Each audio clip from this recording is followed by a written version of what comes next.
Muy buenos días, hermanos. Que el Señor los bendiga y los proteja a todos. Vamos a darle gracias a Dios porque nos reúne y nos convoca un sábado más a estos encuentros en los cuales hemos venido aprendiendo todo lo referente a su Santísima Madre, la Virgen María. Y es importante, hermanos, tener elementos de fe, elementos de base que nos ayuden a nosotros a comprender el papel que juega la Santísima Madre de Dios en la vida de la Iglesia, en la vida personal de cada cristiano y el papel que juega ella en todo lo que refiere a la revelación de la palabra de Dios. Hoy vamos a hablar de la primera iglesia. Vamos a hablar de los primeros cristianos. Vamos a introducirnos en conocer qué era o cuál era la visión que tenían los primeros cristianos de la Santísima Virgen María, de la Madre de Jesucristo. Entonces, hoy vamos a hablar de la relación de esos escritos valiosos, de esos documentos importantes que tiene la Iglesia. Hace referencia a los dogmas que hoy conocemos. Claro, en ese entonces no estaban declarados los dogmas, sino que más bien lo que eran ellos daban su opinión teológica. Y entonces todos sus documentos tienen un valor histórico y tienen un valor muy significante para la iglesia en nuestros tiempos. Pero tenemos que preguntarnos, ¿quiénes son los padres de la iglesia? Entonces, la definición más sencilla que la podemos encontrar dice que los padres son testigos privilegiados de la tradición de la iglesia. Sus escritos ofrecen una riqueza cultural y apostólica que hace de ellos los grandes maestros de la iglesia de ayer, de hoy y de siempre. ¿Por qué los llama testigos privilegiados de la tradición? Porque muchos de ellos eran discípulos directos de los discípulos de Jesús. Voy a poner un ejemplo. San Ignacio de Antioquía era un padre de la iglesia, un padre apostólico, le podemos llamar, y él estaba vinculado con San Juan y conoció a San Pedro, puesto que San Pedro es quien ordena a San Ignacio de Antioquía. Entonces, en el uso de la Biblia y de la antigüedad cristiana, la palabra padre se aplicaba en sentido espiritual a los maestros. San Pablo dice a los corintios, aunque tengáis 10,000 preceptores en Cristo, no tenéis muchos padres, porque solo yo os he engendrado en Jesucristo por medio del Evangelio. Interesante que Pablo nos diga de que aquella persona que te enseña, aquella persona que es maestro, es tu padre espiritual. A eso se refiere San Pablo. Y San Irineo de León nos dice que cuando alguien recibe la enseñanza de labios de otro, es llamado hijo de aquel que le instruye, y este a su vez es llamado padre suyo. Como el oficio de enseñar incumbía a los obispos, el título de padre fue aplicado originalmente a ellos. Pero sí tenemos dentro de los anaqueles históricos otros sacerdotes que no precisamente fueron obispos, pero que son considerados padres de la iglesia. Entonces, las enseñanzas de los padres de la iglesia son enseñanzas válidas y aparte privilegiadas de la tradición de la iglesia. Su riqueza cultural y su riqueza apostólica, puesto que venían directamente de ellos, nos ayudan a nosotros a comprender la historia de la iglesia naciente y a entender su visión cristológica, mariológica que ellos tienen acerca del papel de María. Vamos adelante.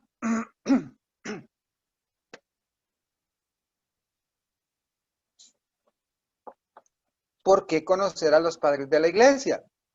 Es muy importante, hermanos, no solo en el tema de María, sino en el tema de la escritura, en el tema de la comprensión de Cristo. Nosotros en el curso de Cristología mencionamos mucho a los padres de la iglesia. incluso los mencionamos mucho en la parte del estudio del libro de Apocalipsis, porque ellos son base fundamental para comprender la fe, como lo decíamos anteriormente, ayer, hoy y siempre. Entonces, los padres de la iglesia son testigos privilegiados, puesto de que ellos son una fuente directa de los discípulos. Ellos fueron formados por los discípulos, fueron moldeados por los discípulos. Los discípulos le transmitieron a ellos todo lo que Jesucristo, o sea, son los, digámoslo así, los segundos testigos de primera mano. Todo lo que Jesús había enseñado, ellos lo recibieron directamente de sus discípulos, de los discípulos de Jesús. Los padres nos han transmitido un método teológico que es a la vez luminoso y seguro. En esto tenemos que tenerlo claro. ¿Por qué es seguro? Porque vienen de la fuente primaria. Ellos tomaron agua de la purita fuente, de donde todo brotó, de donde en ellos fue depositada esa semilla y a partir de ellos brotó. Entonces ellos tomaron de ese brote y se llenaron, se empaparon de la sana y verdadera doctrina de la iglesia. Tercero, el análisis de estas afirmaciones puede servirnos para ilustrar cómo los escritos de estos autores constituyen un verdadero tesoro para la iglesia, un tesoro cuyo conocimiento y disfrute no debería quedar reservado a unos pocos, ya que es patrimonio de todos los cristianos. Todo aquel que se considere cristiano definitivamente tiene que conocer los orígenes de su iglesia y además debe profundizar en las enseñanzas que tienen una gran riqueza, en las enseñanzas de los padres de la iglesia, porque ellos son los que definitivamente nos marcan la ruta a nosotros, a todos los cristianos. Ellos son los que se encargan en divulgar también el evangelio, porque los discípulos llegan un momento en que ya no están, no existen, murieron de diversas maneras. Sin embargo, los padres de la iglesia son los que continúan animando la iglesia primera, la iglesia de los primeros siglos, y que a través de sus escritos van dislucidando cuestiones de fe. Por ejemplo, la duda que existía si Dios era hombre o era Dios, si Jesucristo era hombre o era Dios, es a través de la enseñanza de los padres apostólicos que queda claro, a través de la enseñanza de los padres de la iglesia que nos queda claro de que las dos naturalezas están en una sola y que a eso le tenemos que llamar nosotros unión hipostática y lo creemos hoy y lo analizamos hoy y lo analizamos a la luz de los escritos de estos hombres. Vamos adelante. Y nos dice que los padres nos transmiten un método teológico luminoso y seguro, aunque a veces desde el punto de vista técnico los instrumentos que disponían los padres para el estudio científico de la palabra de Dios no eran precisos que los que ofrece, de los que tenemos hoy. Hoy hemos desarrollado una técnica que se llama la filología, que es algo impresionante y que ayuda a comprender bien los textos sagrados. No hay que olvidar lo que poníamos de relieve al principio, que los libros sagrados no son unos libros cualquiera, sino la palabra de Dios, entregados a la iglesia. Y solo en la iglesia y desde la iglesia puede desentrañarse su más hondo contenido. Esos textos bíblicos, la Biblia, la palabra de Dios, puestas en manos inexpertas, es un peligro. Y ya nosotros lo hemos visto, cómo a través de la historia, a través del tiempo, personas que dicen ser inspiradas, toman la Sagrada Escritura y han hecho de ellas un problema. Y un problema serio donde hay gente que ha perdido la vida por eso. Porque su interpretación antojadiza, su interpretación fuera de la fuente, provoca un mal entendimiento de la Sagrada Escritura. Por lo tanto, empiezan a surgir cualquier cantidad de doctrinas falsas, empiezan a surgir cualquier cantidad de interpretaciones erróneas que a la postre terminan llevando a la gente por caminos definitivamente errados. Entonces, los padres de la iglesia también con su método nos han ayudado a comprender la exégesis y a comprender mejor los misterios planteados en la Sagrada Escritura, porque ellos están dentro y en comunión con la iglesia, son parte de la iglesia. En este nivel profundo, los padres se constituyen en intérpretes privilegiados de la Sagrada Escritura, a la luz de la tradición, de la que son exponente en primer plano, y apoyados en una vía santa. Captan con especial facilidad el sentido espiritual de la Escritura, es decir, lo que el Espíritu Santo, más allá de los hechos históricos relatados y de lo que se deduzca científicamente en concreto de géneros literarios. Ellos han querido comunicar a los hombres por medio de la iglesia. Ellos se han manifestado a través de sus escritos. Por ejemplo, ver la carta de Trajano explicando varios documentos sobre la iglesia. De Trajano, oiganme a mí. Y es importante que lo tomemos en cuenta. Cada uno de estos padres de la iglesia han aportado enseñanzas vitales, porque hay un criterio de autoridad con ellos. Hay que tomar en cuenta que dentro de los padres de la iglesia, y esta introducción es muy importante tenerla presente para que nosotros podamos ir en la búsqueda de textos, de documentos que nos hablen de la Santísima Virgen María. Y lo vamos a explicar aquí, lo vamos a ver. Sin embargo, es importante tener este panorama de quiénes son estos hombres y cuál es el aporte que han hecho ellos a la tradición de la iglesia también. Los 4 principales criterios para ser reconocidos como padre de la iglesia son su antigüedad, o sea, que tengan una fecha histórica muy cercana a los discípulos, ¿verdad?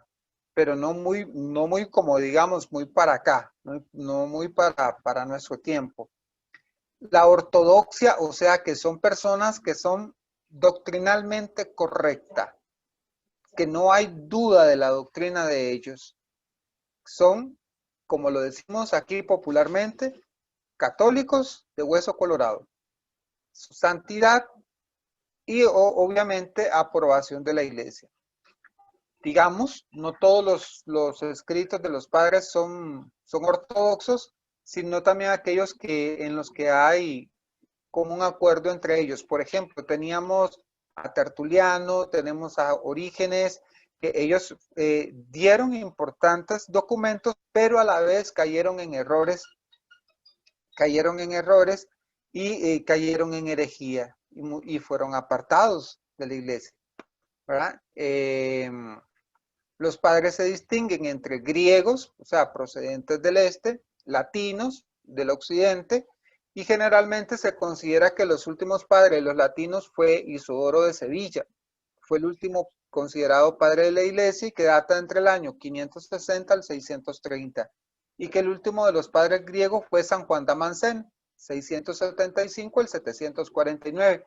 En San Juan Damasceno me detengo porque San Juan Damasceno tiene uno de los relatos más lindos y más hermosos que nos habla de la Asunción de la Virgen María, donde él nos relata el entierro, el funeral y cómo fue la Virgen María llevada al cielo, donde él nos dice que un coro de ángeles iba cantando en el momento del sepelio de la Santísima Madre, que el olor a rosas, nos muestra ese tránsito de la Virgen María a la vida eterna como algo maravilloso, un evento precioso, algo que definitivamente era lindo de estar ahí, puesto de que nos habla de una presencia angélica muy fuerte en el momento del fallecimiento, de la dormición, perdón, porque él habla de dormición, de la dormición de la Madre Santísima. Nos habla de cómo la gente escuchaba un bello canto, que se sentía un olor a rosas, que era como un rocío. Es algo increíblemente hermoso. El rosal que aparece en el lecho de donde estuvo el cuerpo de nuestra madre. Todos esos elementos nos los habla San Juan Damasceno. De una manera poética nos enseña el proceso que dentro de su tradición se conoce como dormición de la Virgen María. algo demasiadamente precioso. Vamos adelante.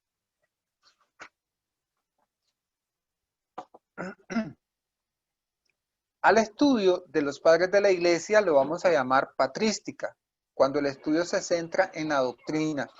Cuando hay elementos doctrinales, cuando necesitamos conocer los elementos doctrinales, como por ejemplo, lo que yo les acabo de mencionar es la dormición de la Santísima Madre con San Juan Damasceno. Ok, a ese elemento de estudio, que definitivamente hay una serie de estudios que San Juan Damasceno desarrolló para llegar a esa conclusión, se le va a llamar patrística. Igual a los elementos de estudio cuando vemos y observamos que se habló de la unión hipostática del Señor, cuando se habló de la maternidad divina. A esos elementos de estudio precisos de la doctrina se les va a llamar patrística. Y se les va a llamar patrología cuando se centra en la persona, o sea, cuando queremos conocer quién era San Ignacio de Antioquía, cuando queremos conocer quién era Tertuliano u Orígenes, quiénes eran ellos, ¿verdad? Los padres apostólicos, estos son los padres de la iglesia que fueron discípulos directos de los apóstoles de Jesús. También se otorga este título a los padres del primero y segundo siglo, que constituyen en un eslabón entre el Nuevo Testamento y los apologistas del segundo siglo. Debemos entender algo, hermanos. En los primeros siglos, las batallas fueron encarnizadas porque se exponía la fe y se tenía que defender la fe. Porque aunque ustedes no lo crean, existían ya corrientes de doctrinales falsas que estaban metiéndose dentro de las comunidades cristianas. Ya estaban por ahí los gnósticos, los doxetas, los arrianos, estaban ahí una serie, los nestorianos, estaban una serie de personas que estaban introduciendo doctrinas falsas, y estos padres de la iglesia eran los que se encargaban en dar testimonio, se encargaban de luchar, se encargaban de dilucidar todas estas doctrinas erradas que se proponían. Entonces, los escritos de los padres apostólicos son considerados como un eco de la enseñanza de los apóstoles. Tenemos como ejemplo a San Policarpo, a San Ignacio de Antioquía. Todos ellos son escritores importantes. ¿Qué decían ellos? ¿Qué enseñaban ellos acerca de María? Vamos a hablar sobre la Inmaculada Concepción. Los padres llaman a María el tabernáculo exento de profanación y de corrupción. San Hipólito, en el año 170 después de Cristo, en Cerdeña, tiene este escrito, de que los padres llaman a María tabernáculo exento de profanación y de corrupción. Desde un principio, la iglesia enseña de que María no tuvo pecado, no tuvo mancha de pecado. Y encontramos estos testimonios de los primeros cristianos de una manera clara, sin equivocación alguna de nada. San Efrén de Siria, año 306 después de Cristo, en Edesa, ¿qué dice? Ciertamente tú, Cristo, y tu madre sois los únicos que habéis sido completamente hermosos, pues en ti, Señor, no hay defecto, ni en tu madre mancha alguna. Vean qué hermosas palabras las que San Efrén utiliza para llamar a María Inmaculada en su concepción, para reconocer de que María no tiene pecado. Y lo pone en un plano muy interesante, porque coloca a Cristo y a su madre en un mismo plano. Y es un plano teológicamente correcto, puesto de que la naturaleza caída del hombre, Adán y Eva, que antes era hombre y mujer, ellos eran inmaculados, sin mancha de pecado. Y recordemos de que Eva, o sea, la mujer escucha a la serpiente y el hombre cae, ¿verdad? Cae su naturaleza, entra el pecado, entra la muerte. Ahora tenemos una nueva pareja, María y Jesucristo. Cristo no tiene pecado, María no tiene pecado, y son ellos los que van a derrotar a la muerte, son ellos los que le van a aplastar la cabeza a la serpiente. Por lo tanto, las palabras de San Efrén tienen el contexto teológico correcto. San Ambrosio, año 337. Ven pues, Señor Jesús, y busca tu cansada oveja, búscala, no por los siervos ni por los mercenarios, sino por ti mismo. Recíbeme no en aquella carne que cayó en Adán, no de Sara, sino de María, virgen incorrupta, íntegra, limpia de toda mancha de pecado. Qué palabras más hermosas de San Ambrosio. Está pidiendo de ser recibido en la carne de la Santísima Virgen María, una carne que es incorrupta. María Virgen incorrupta, íntegra, limpia de toda mancha de pecado. ¡Wow! En definitiva, los padres de la Iglesia se votan con palabras bonitas para la Santísima Virgen María. Vamos adelante.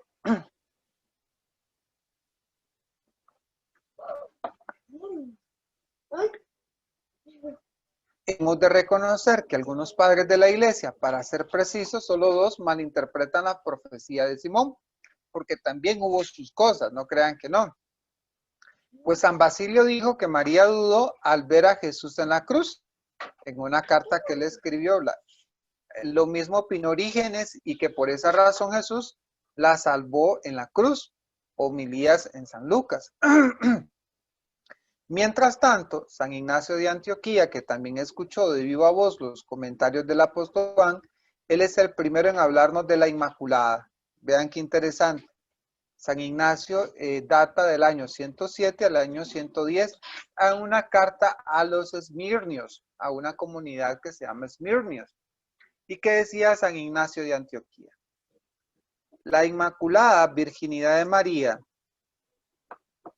pues dice que Dios la preservó del demonio, ocultándole su virginidad y su parto. Ocultándole su virginidad y su parto.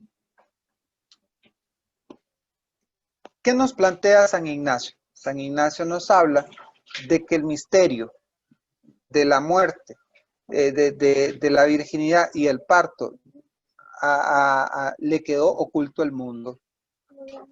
Son cosas que no entendemos, no las comprendemos.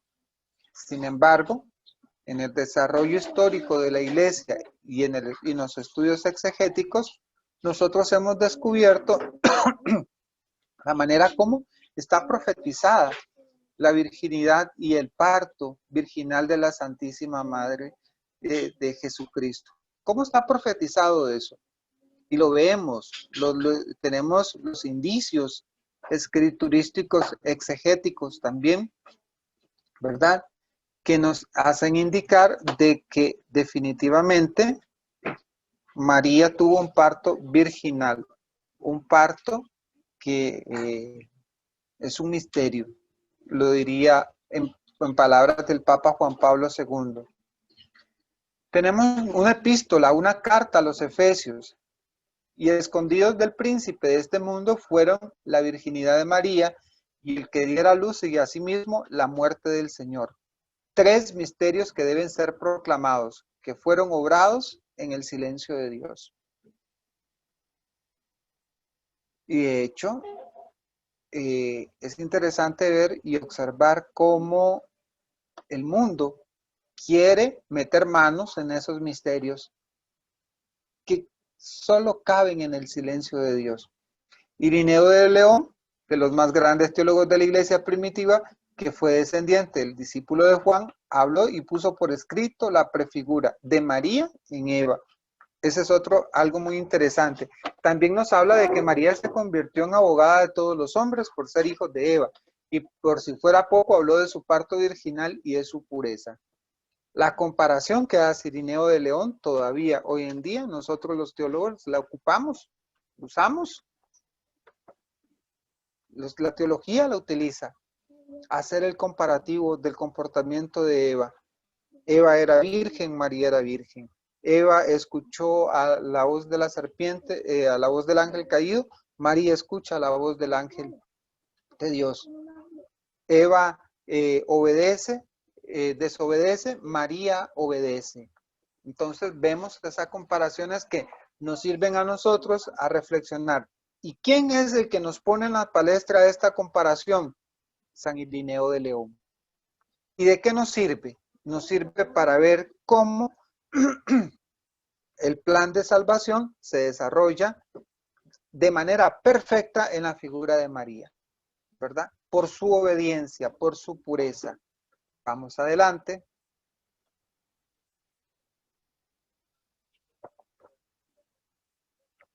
Hay una carta de San Ciricio, obispo de Roma, año 384, a Anicio. Anicio se llamaba el caballero, que dice: no podemos negar que fue reprendido con justicia aquel que hablaba de los hijos de María. Ojo, vamos a tocar el tema de los hijos de María.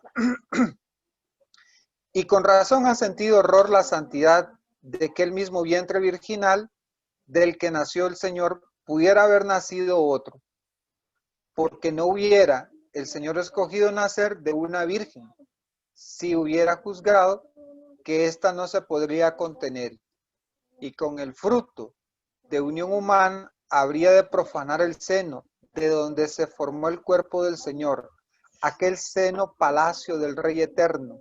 Es verdad lo que dice el Papa.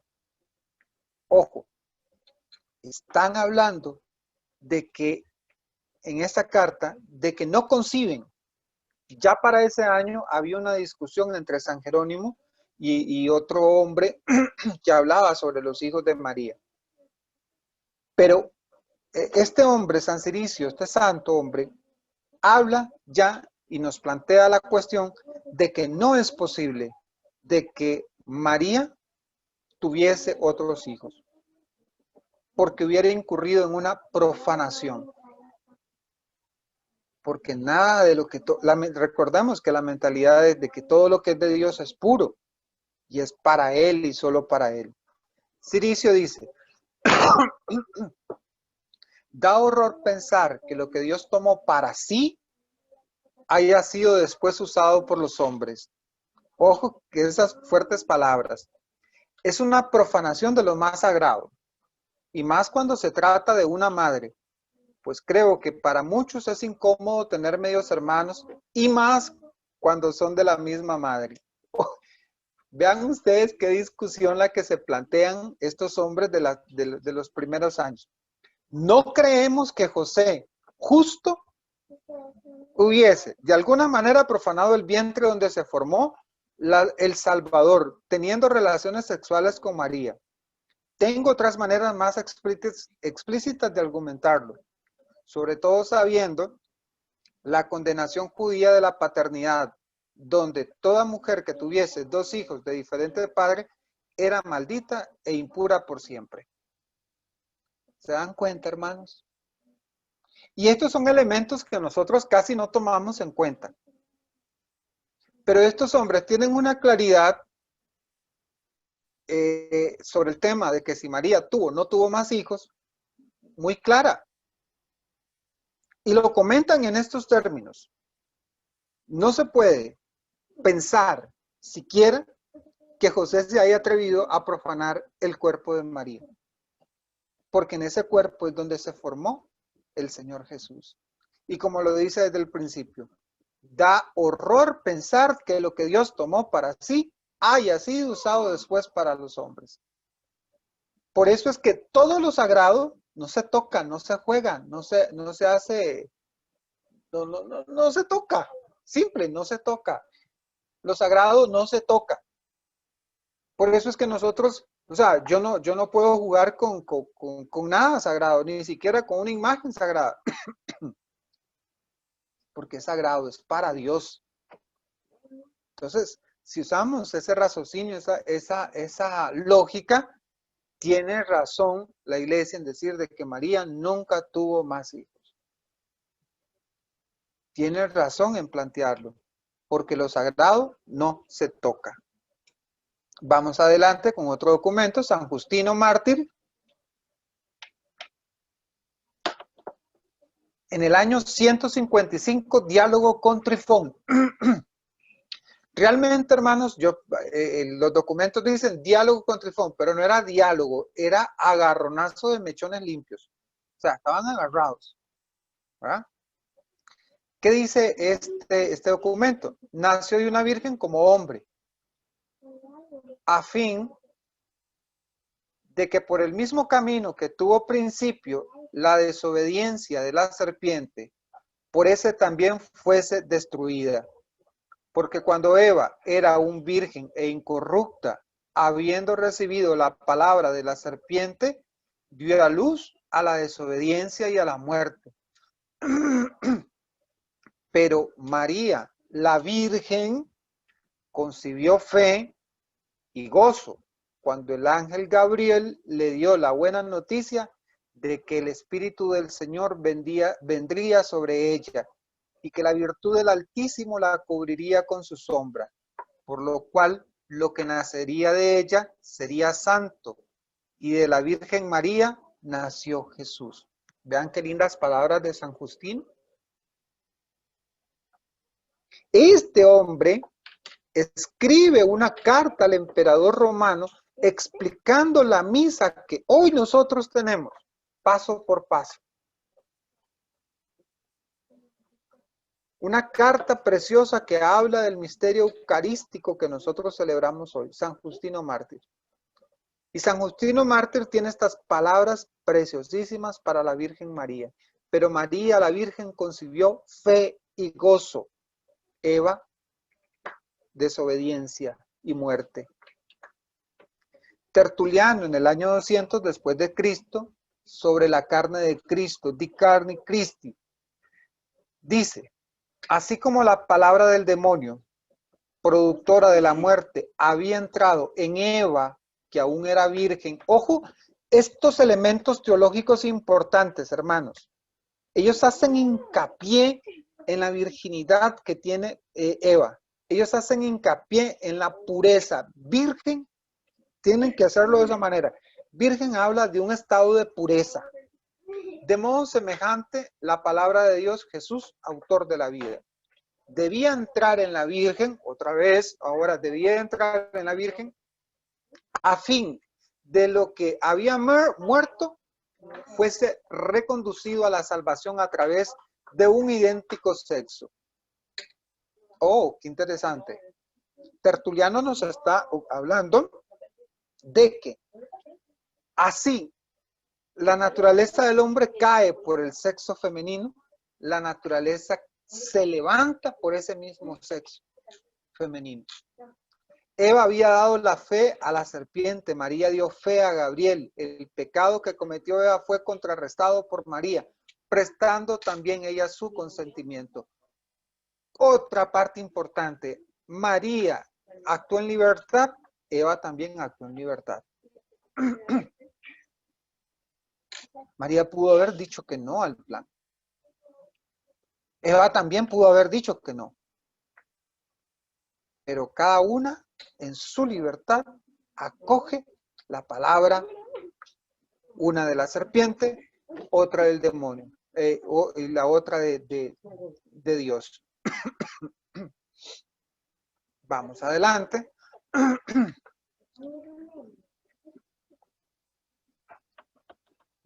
En la iglesia primitiva, muy poco se sabe de su veneración y de pedir su intercesión. En una de las catacumbas cristianas se observa la inscripción del siglo II que dice: Madre de Dios, ruega por nosotros. También hay cosas que hablan por sí solas, pues las comunidades primitivas hicieron unas pinturas en las cuales se representa a María abrazando al niño, A esta imagen se le llamaba trono de la sabiduría, porque Jesús, aún siendo niño, tenía la sapiencia suficiente. Y recordemos que nosotros tenemos un escrito de una oración que data del año 250, que hoy los cristianos católicos la hacemos. Hoy los cristianos católicos la hacemos. Y recordemos que la tradición histórica siempre nos ha dicho de que si algo se puso por escrito, quiere decir que dentro de la comunidad cristiana ya se venía haciendo dicha oración. Y es una maravilla el solo hecho de pensar de que yo puedo estar repitiendo palabras que se decían en el año 200, en el año 150, en el año 180, en el año 230. Es una bendición saber que yo puedo estar diciendo esas palabras en esta época. Esa oración lindísima que nosotros hacemos cuando decimos, bajo tu amparo nos acogemos, Santa Madre de Dios. No desechen nuestras súplicas en nuestras necesidades. Antes bien líbranos de todo peligro. Oh Virgen siempre gloriosa y bendita. Amén. Esa oración es una oración que viene del año 250. Que tenemos un documento que data de ese año. Lo que quiere decir de que ya la comunidad cristiana venía repitiendo esa oración, venía haciendo esa oración en sus reuniones, en sus encuentros, en sus habitaciones. Es una maravilla saber eso. Vamos adelante. Los padres de la iglesia, como San Ambrosio, dicen también lo siguiente. Venid pues a descubrir vuestras ovejas, no a través de vuestros sirvientes o empleados. Hacedlo vosotros mismos. Alzadme corporalmente y en la carne, la cual ha caído por Adán. O sea, ellos hacen referencia de que la carne caída viene del pecado cometido por Adán y Eva. Levantadme no de Sara, sino de María, la Virgen, no únicamente incorrupta, sino la Virgen a quien la gracia ha hecho intacta, libre de cualquier mancha de pecado. Levantadme de la carne caída del pecado de Adán y Eva, pero ahora levantadme con la carne intacta, incorrupta de la Virgen María. San Efrén de Siria, que se apellidaba el arpa del Espíritu Santo, canta este modo a la Virgen. Ciertamente tú, Cristo, y tu Madre sois los únicos que habéis sido completamente hermosos, pues en ti, Señor, no hay defecto, ni en tu Madre mancha alguna. Y en otras partes llamó a María inmaculada, incorrupta, santa, alejada de toda corrupción y mancha, mucho más resplandeciente que el sol. Qué interesante, por eso es que le decían el arpa del Espíritu Santo, porque este santo se inspiraba en alabar, en adorar a nuestro Señor Jesucristo, reconociendo también que Cristo dotaba y llenaba de méritos a su propia madre. Vamos adelante. San Jerónimo, recordemos de que este mes es un mes que dedicamos a la palabra de Dios, que San Jerónimo es uno de los que el Papa Dámaso I encargó para que él transcribiera, para que él colocara, ordenara toda la Sagrada Escritura. San Jerónimo dice, proponte por modelo a la gloriosa Virgen, cuya pureza fue tal que mereció ser Madre del Señor. San Jerónimo nos dice, María es el modelo perfecto de todo cristiano. ¿Quieres ser un verdadero cristiano? Ten tú la actitud de María.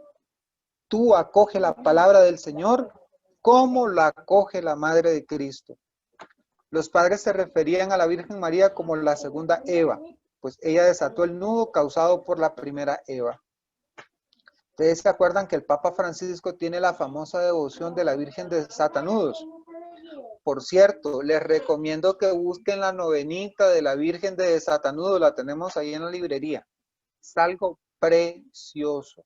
Es una advocación muy linda que nace en Alemania, pero la Virgen de Desatanudos nos hace referencia a esos nudos que Eva nos ató, a esos 7 pecados capitales que entraron con su desobediencia. Y es María con su pureza, con su obediencia, con su modelo de fe, que ella desata nudo por nudo. Nudo por nudo.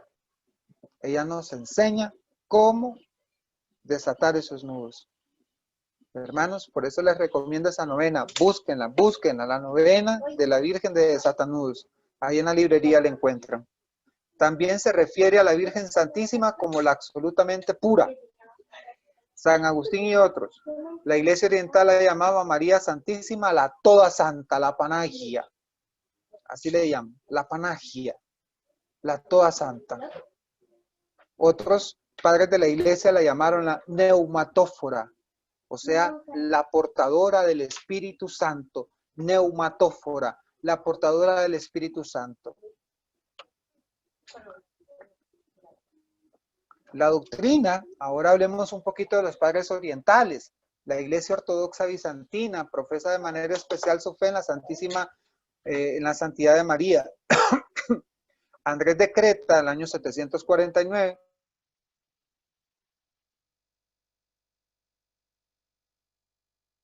primer lugar después de Dios. San Andrés la coloca en ese trono reservado. Ese trono que andaba pidiendo Juan. Colócame a tu izquierda, a tu derecha. No, papá, eso está reservado. Ya tiene cupo. Ahí está María. Para San Juan Damasceno, María es imagen viviente de la divinidad en la que se complace el Creador. Es la criatura más excelsa, la criatura más bella, la criatura más hermosa, la llena de gracia. En él se deleita la Trinidad. Dios, la Trinidad completa, se deleita. Por eso esa relación profunda y preciosa de Dios con su Santísima Madre. Hija del Padre, esposa del Espíritu, madre del Hijo.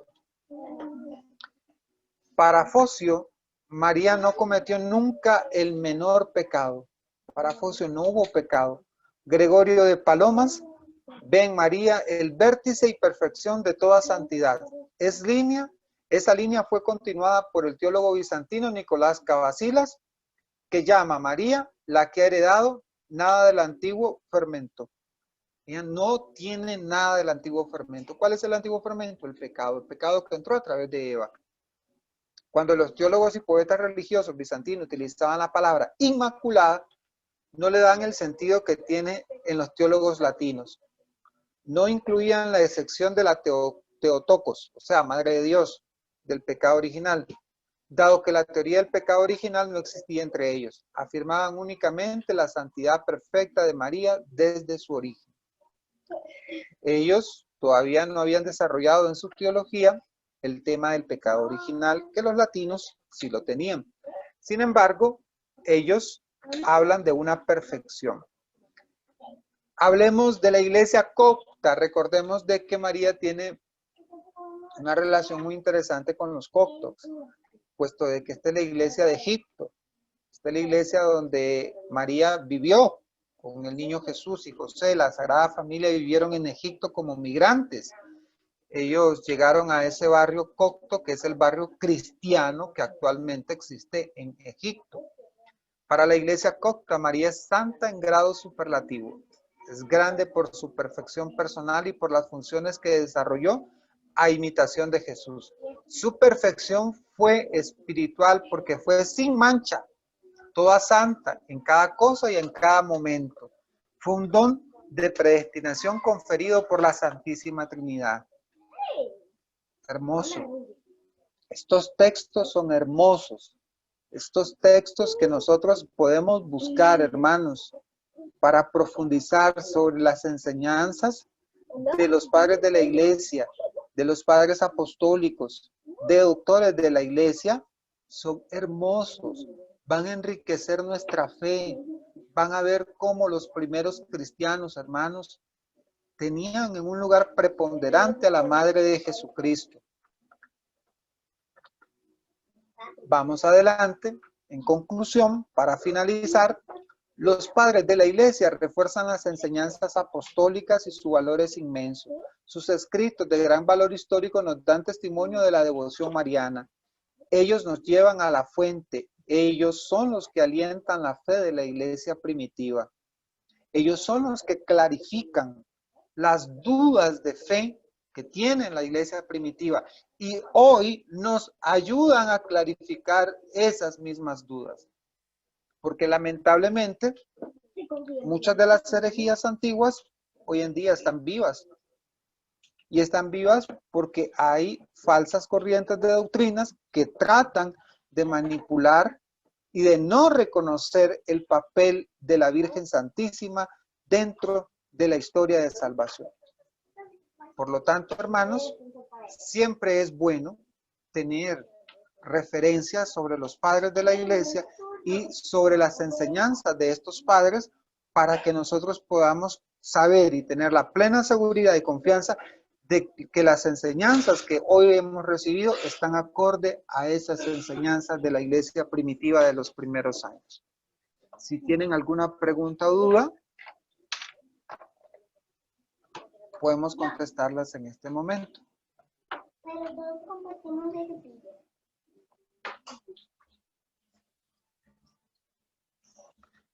Amigos, hermanos, agradecerles a todos la sintonía, su presencia en este curso precioso sobre Mariología que estamos llevando, que ya la próxima semana pues se acerca el último tema, terminamos ya con nuestro estudio, dándole gracias infinitas a Dios porque nos regaló todo este tiempo de formación sobre nuestra Madre Santísima e invitándolos a cada uno de ustedes que esto queda ahí en las redes sociales, ahí en los canales de YouTube, así como está el curso de Mariología, está también el curso de Cristología y también está el curso el libro del estudio del Apocalipsis. Luego, pues, vamos a tener otras actividades dentro de la escuela. Viene el retiro Emaús, retiro precioso que habla sobre la palabra de Dios, que no te lo puedes perder y que te estamos invitando para que participes de este sábado que viene en 15. Y para luego continuar con una nueva serie de cursos que vamos a impartir los sábados. Y cuando regresemos ya después del retiro de Emaús, vamos a abordar el tema de angelología. Vamos a hablar todo sobre los ángeles para que no te lo pierdas y te esperamos desde ya. Muchas gracias a todos, que Dios me los bendiga y que la Virgen Santísima me los proteja.